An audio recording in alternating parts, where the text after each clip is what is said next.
Hey everyone, and welcome. Today we're jumping right into something that's really changing the game in India, the drone rules of 2021. And we're not talking about a few small changes here. This was a complete overhaul designed to make flying a drone simpler, safer, and way more accessible for pretty much everyone. So, have you ever looked up and thought, man, I'd love to fly a drone in India, maybe to get some amazing video or even for your business, but then you heard about all the complicated rules and just gave up? Well, if that sounds like you, you're going to want to listen up. Because in just about 5 minutes, we're going to break down everything you need to know. The 2021 rules basically threw out the old, confusing system and brought in something that's all about making sense. The big idea? To help make India a global hub for drones. Okay, but before we get into the nitty-gritty, there's one name you absolutely have to know: the Digital Sky Platform. Seriously, think of this as your one-stop shop, your mission control for everything drone-related. From registering your gear to checking where you can fly, this platform is where it all happens. All right, so where do you even begin? Step one is super simple. You've got to know your drone. See, the rules aren't the same for everyone. They change almost completely based on just one thing: how much your drone weighs. So the government has broken it down into 5 basic categories. You've got the tiny nano drones on one end, weighing 250 grams or less. That's lighter than a can of soda. Then it scales all the way up through micro, small, medium, and finally large drones, which are massive, industrial-grade machines. Figuring out which of these buckets your drone fits into is step one. It's crucial. Okay, so you know what category your drone is in. What's next? Well, now it's time to make it legal. This really boils down to 2 key things: getting a type certificate for the drone's model, and then getting a unique registration number for your specific drone. And this is huge, especially if you're just flying for fun.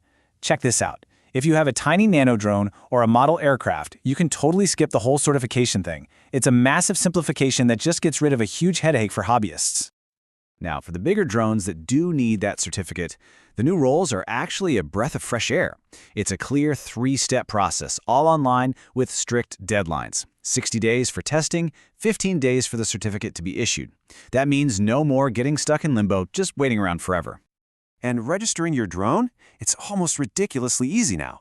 You fill out a quick form online, and boom, the system gives you a unique identification number, or UIN. You can think of it as a digital license plate for your drone, and you get it pretty much instantly. All right, so your drone is legal and ready to go. But what about you, the person with the controls? For most types of drones, you're going to need a remote pilot license. Let's see what that takes. The good news is the requirements are pretty straightforward. You've got to be between 18 and 65, have passed your 10th grade exams, and get trained at an approved flight school. Do all that, and you get a license that's good for 10 whole years.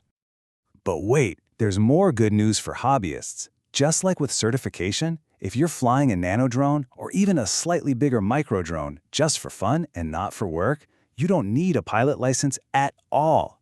This really just throws the doors wide open for casual flying. Okay, so let's recap. Your drone's legal, you're licensed, or you don't need one. But where can you actually fly the thing? This is probably one of the most important parts of the new rules. India's airspace is now divided into 3 really simple to understand zones. First up, we have the green zone, and it's exactly what it sounds like. Green means go. These are areas where you can fly up to a certain height without asking for permission from anyone. It's hassle-free flying in safe, open spaces. Then there's the yellow zone.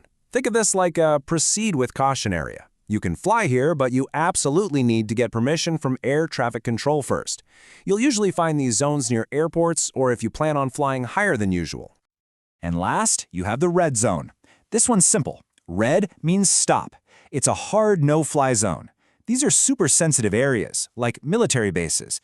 To fly here, you need special permission that can only come from the central government. So you're probably thinking, how on earth do I know which zone I'm in? It's actually super easy.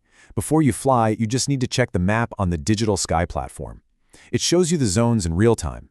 See green? You're good to go, up to 400 feet. It's that simple. So what happens if you bend the rules a bit? And on the other hand, what's in it for everyone who follows them? Yeah, the new policy has both sticks and carrots to keep things in line and encourage growth. Let's talk about this stick first. If you get caught violating the drone rules, you could be looking at a pretty hefty penalty, up to 1 lakh rupees. So while the rules are easier, they are definitely not kidding around about enforcement.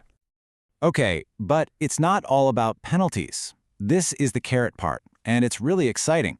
The government is actively pushing to make India a drone powerhouse. They've set up a drone promotion council, they're funding new tech incubators, and they're pushing for teamwork between companies and universities.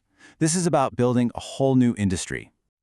So, there you have it, a new system that's digital, streamlined, and tries to find that sweet spot between being easy to use and keeping everyone safe. It's got penalties, but it's also got a real vision for the future. Which brings us to the big question. With this new framework, is India's drone industry finally truly cleared for takeoff?